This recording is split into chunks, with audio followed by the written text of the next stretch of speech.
Hello and welcome back guys. आज की इस वीडियो में हम देखेंगे कि हमारे पास आईसीटी कॉन्सेप्ट में ब्रेकर ब्लॉक क्या होता है। ब्रेकर ब्लॉक बेसिकली एक फॉल्स पैटर्न फॉर्मेशन है। ठीक है, ये ब्रेकर ब्लॉक और ऑर्डर ब्लॉक दो एक ऐसे ब्लॉक्स हैं जो कि इनडायरेक्टली यूज़ होते हैं। ब्रेकर ब्लॉक की फॉर्मेशन कैसे होती है इसको सब पहले स्ट्रक्चर वे में समझते हैं, फिर उसके बाद इसको हम समझेंगे ट्रेडिंग व्यू के चार्ट्स के ऊपर। सबसे पहली चीज़ जो हमें स्ट्रक्चर में समझना है कि हमारे पास ब्रेकर ब्लॉक एक ऐसा फॉर्मेशन है जिसमें मार्केट अपने ट्रेंड को चेंज करती है और ट्रेंड को चेंज करके आप वहाँ से ट्रेड ले सकते हो। वो कैसे, मैं आपको बताता हूँ। यहाँ पे सबसे पहले एक चीज़ होना ज़रूरी है, एक हाई का होना ज़रूरी है। ठीक है, एक हाई का होना ज़रूरी है और हाई के होने के साथ साथ हमारे पास एक लो का होना भी ज़रूरी है। ठीक है, तो ये दो हमारे पास चीज़ें होना बहुत ज़्यादा ज़रूरी हैं। उसके बाद फिर हमारे पास एक फॉर्मेशन बनती है हाई लो। उसके बाद हाई को मार्केट का तोड़ना भी ज़रूरी है। ब्रेकर ब्लॉक की स्ट्रक्चरल फॉर्मेशन मैं आपको सिखा रहा हूँ कि ब्रेकर ब्लॉक की स्ट्रक्चरल फॉर्मेशन कैसे होती है। आपके पास ट्रेंड बुलिश है, हायर हाई यहाँ पे बन जाता है। उसके बाद मार्केट क्या करती है, मार्केट ने जो रीसेंट लो बनाया होता है उस रीसेंट लो को तोड़ती है। जब मार्केट रीसेंट लो को तोड़ती है तो ये मार्केट के आप कह सकते हो कि स्मार्ट मनी रिवर्सल के लिए यूज़ होता है। और यहाँ पे आपके पास जो ये लो है, ये वाला लो लोअर लो बन जाता है।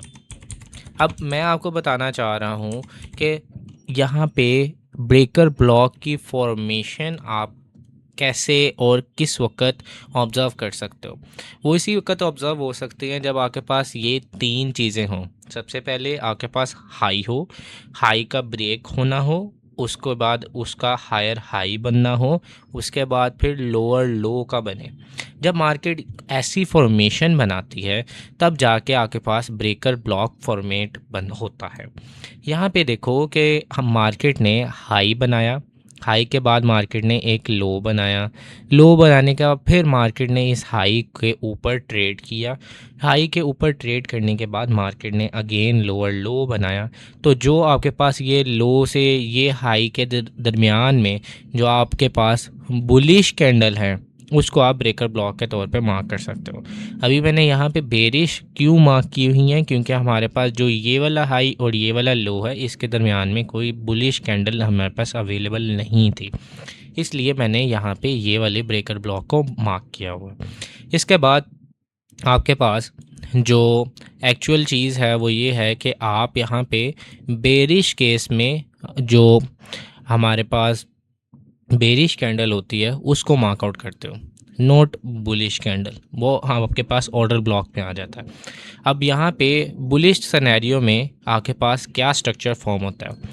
स्ट्रक्चर फॉर्म होता है कुछ ऐसे कि मार्केट के पास एक लो होता है, मार्केट हाई बनाती है जिसे आप लोअर हाई कहते हो। उसका मार्केट ये वाले लो को तोड़ती है और ये एक लोअर लो को फॉर्मेट करती है। लोअर लो को फॉर्मेट करने के बाद अगर मार्केट इस हाई से ऊपर ट्रेड कर जाए तो आप ये एंटिसिपेट कर सकते हो, ये ऑब्ज़र्व कर सकते हो कि स्मार्ट मनी एक अपने ट्रेंड के रिवर्सल के लिए यूज़ करने लगी है, अब अपना स्ट्रक्चर जो है वो चेंज करने लगी है। जब यहाँ पे ये चीज़ फॉर्मेट होती है और आपके पास हायर हाई बन जाता है, यहाँ पे ये जो पूरी लेग होती है इस लेग में जो आपके पास बुलिश केसेस के जो कैंडल्स होती हैं उस कैंडल्स को मार्क करके आप ब्रेकर ब्लॉक फॉर्मेट करते हो। यहाँ पे देखो, यहाँ पे एक लो बना, मार्केट ने उसके बाद हाई बनाया, हाई बनाने के बाद मार्केट ने इस लो को ले लिया जिसकी वजह से लोअर लो बन गया। लोअर लो बन जाने के बाद मार्केट ने इस हाई को रिस्पेक्ट किए बगैर अपना एक हाई नया बना दिया जिसको हम हायर हाई कहेंगे। अब अगर मार्केट जो है वो वापस इसके अंदर ट्रेड करती है तो ये जो बुलिश कैंडल्स हैं जो हमारे पास लो और हाई के दरमियान बुलिश कैंडल्स थी, इन बुलिश कैंडल्स को हम as a breaker block mark कर सकते हैं। अब क्वेश्चंस आते हैं कि मार्केट में अगर ये मैं पहली कैंडल को मार्क कर लूँ तो ठीक है कि नहीं ठीक है, दूसरी कैंडल को सिर्फ मार्क कर लूँ तो ठीक है कि नहीं ठीक है। मैं ज़्यादातर रिकमेंड करूँगा कि आप दोनों कैंडल्स को, ये जो दोनों कैंडल्स हैं इन दोनों को मार्कआउट करो, और इन ये जो मीन थ्रेशोल्ड होता है कि ये जो अभी बुलिश मूव आया है, इस बुलिश मूव क्या 50% जोन पे आप मार्केट को देखो कि मार्केट यहाँ पे आपके ब्रेकर ब्लॉक को रिस्पेक्ट कर रही है कि नहीं कर रही। अगर मार्केट इस ब्रेकर ब्लॉक को 50% जोन तक, आपके 50% मीन थ्रेशोल्ड तक आपको रिस्पेक्ट करती है, तो इस ब्रेकर ब्लॉक को यूज़ करना एक एफिशिएंट वे होता है। तो अब हम चार्ट्स पे देखते हैं कि हम कैसे इसको ऑब्ज़र्व कर सकते हैं और कैसे हम इन चीज़ों को देख सकते हैं। सबसे पहली एग्जांपल, वही एग्जांपल हमने यहाँ पे देखा, यहाँ पे हमारे पास एक हाई बना, हाई को मार्केट ने तोड़ा, मार्केट ने हायर हाई बनाया, मार्केट ने उसके बाद नीचे एक लोअर लो बना दिया, ये लो को रिस्पेक्ट किए बगैर, और मार्केट जो है वो ट्रेड कर गई है डाउन इस ब्रेकर ब्लॉक से। इसी तरह अगर हम मज़ीद देखें तो यहाँ पे बहुत ही ज़्यादा आप ऑब्वियसली इसे ऑब्ज़र्व कर सकते हो कि मार्केट ने एक लो बनाया, ठीक है, और मार्केट ने एक हाई बनाया।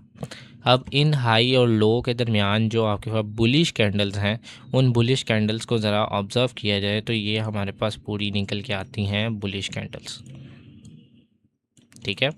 अब इन बुलिश कैंडल से हमारे पास जो फॉर्मेशन बननी थी वो ये है कि मार्केट ने एक हाई बनाया, एक लो, लो के नीचे लोअर लो बना दिया, लोअर लो के बाद ये वाला हाई एक बनाया है। जब यहाँ पे ये हाई बनाया और ये ब्रेकर ब्लॉक है, तो आप यहाँ से ट्रेड को अपनी प्लेस कर सकते हो इसके मीन थ्रेशोल्ड से। जब आपके पास रेंज जो है वो ज़्यादा हो जाए तो आप इसको मीन थ्रेशोल्ड इसका यूज़ करके यहाँ से एक अच्छी ट्रेड को एग्जीक्यूट कर सकते हो। आपका कुछ एसएल जो है वो यहाँ तक होगा और टीपी आपकी लिक्विडिटी होगी, जो कि मैं आने वाली वीडियोस में आपको बताऊंगा। इसके अलावा आपके पास बहुत सी एग्जांपल्स ब्रेकर ब्लॉक की आपको मिल सकती हैं। मार्केट ने क्या किया, मार्केट ने लो बनाया, मार्केट ने हाई बनाया, ये आपके पास एक लो है, ये आपके पास एक हाई है, मार्केट ने इस हाई को ट्रेड अप किया और ये जो सारा एक फॉर्मेशन बनाई, ये सारी फॉर्मेशन आप कह सकते हो कि ये एक हायर हाई बनाने के लिए ये फॉर्मेशन की गई। तो हायर हाई मार्केट ने बनाया, हायर हाई यहाँ पे मौजूद है, ठीक है, यहाँ पे हमारा हायर हाई मौजूद है। तो यहाँ पे ये जो लेग है हाई और लो के दरमियान में जो आपके पास मीन पॉइंट है, इस मीन पॉइंट में आप अगर ट्रेड करना चाहो तो यहाँ पे कुछ ऐसे आपका एक ब्रेकर ब्लॉक फॉर्मेट होगा और ब्रेकर ब्लॉक से आप ट्रेड ले सकते हो। लेकिन यहाँ पे बहुत दफ़ा ये चीज़ ऑब्ज़र्व की जाती है कि ब्रेकर ब्लॉक को तब ही यूज़ करना चाहिए जब आपका ब्रेकर ब्लॉक किसी हायर टाइम फ्रेम के पॉइंट ऑफ इंटरेस्ट के साथ मैच कर जाए।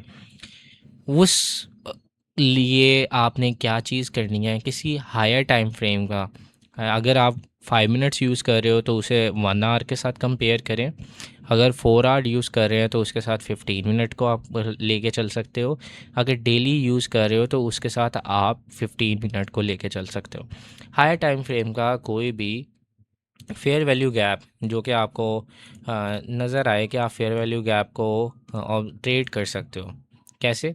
यहाँ पे देखो कि मार्केट ने एक फेयर वैल्यू गैप यहाँ पे बनाया हुआ है, ठीक है, ये फेयर वैल्यू गैप मार्केट ने एक बनाया हुआ है।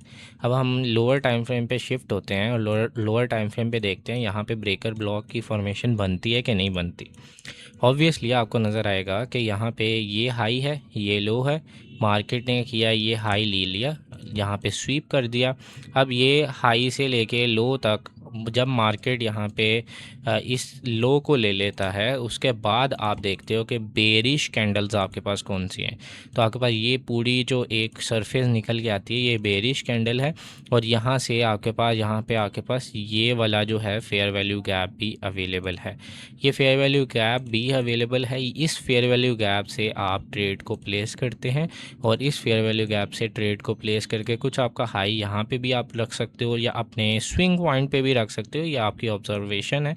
सबसे पहला टारगेट आपका यहाँ पे ये वाला जो लो है वो रहेगा, उसके बाद जो एक सक्सेसिवली आप यहाँ पे स्टैंडर्ड डेरिवेशन को यूज़ करके ये चीज़ ऑब्ज़र्व कर सकते हो। स्टैंडर्ड डेरिवेशन को कैसे यूज़ करके, ये वो आपके पास लेग है जिस लेग ने मार्केट में ये वाले जो हाई है उसको स्वीप किया है। आप स्वीप और बॉडी क्लोजिंग जब आपके पास कोई स्विंग पॉइंट बॉडी क्लोज कर देता है किसी स्विंग पॉइंट के ऊपर, तो उसको हम कहते हैं एक वैलिड स्विंग पॉइंट होता है।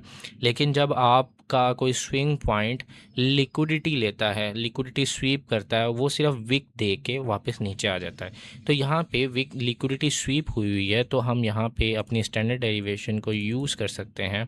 और स्टैंडर्ड डेरिवेशन को यूज़ करने के लिए मैं 0, 0.5 और -2 और उसके साथ साथ -2.5 और 4 को यूज़ करना चाहूँगा। ये मेरी स्टैंडर्ड डेरिवेशंस रहती हैं, ठीक है।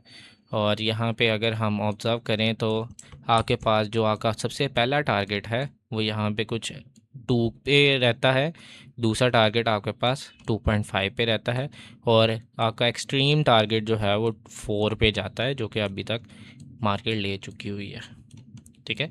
तो हम इस तरह स्टैंडर्ड डेविएशन को मैनिपुलेशन के साथ यूज़ कर सकते हैं। तो आपको ये वीडियो कैसी लगी ज़रूर मुझे कमेंट सेक्शन में बताइएगा, और मज़ीद आने वाली वीडियोस के लिए सब्सक्राइब और लाइक कीजिएगा ताकि आपको मेरी आने वाली वीडियोस सबसे पहले मिल सकें।